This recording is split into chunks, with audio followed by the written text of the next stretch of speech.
தமிழ் சினிமாவில் பெருசாக வருவாங்கன்னு எதிர்பார்த்து சரியான படங்கள் அமையாததால ஷைன் ஆகாம போன காமெடி நடிகர்களை தான் இந்த வீடியோவில் நம்ம பார்க்க போகிறோம்.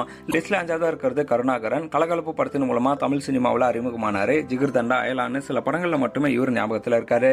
லிஸ்ட்ல 4ஆவதா இருக்கிறது நடிகர் பாலசரவணன். பண்ணையாரும் பத்மினியும் படத்துல காமெடி நடிகரா அறிமுகமானாரு.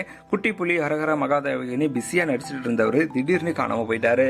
லிஸ்ட்ல 3ஆவதா இருக்கிறது நடிகர் காளி வெங்கட். முண்டாசுப்பட்டியில காமெடி நடிகரா மக்கள் மனசுல பதிஞ்சாரு. அப்புறம் சில படங்கள்ல காமெடி பண்ணாலுமே இப்போ குணச்சித்திர நடிகரா மாறிட்டாரு.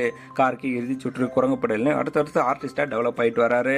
2ஆவதா இருக்கிறது நடிகர் சதீஷ். சிவகார்த்திகேயன் கூட சேர்ந்து மரீனா படத்துல அறிமுகமானாரு. சிவகார்த்திகேயன் கூட அடுத்தடுத்து படம் பண்ணிட்டு இருந்தாரு. இப்போ ஹீரோவானதும் எப்பாவது ஒரு படம் பண்ண ஆரம்பிச்சிருக்காரு.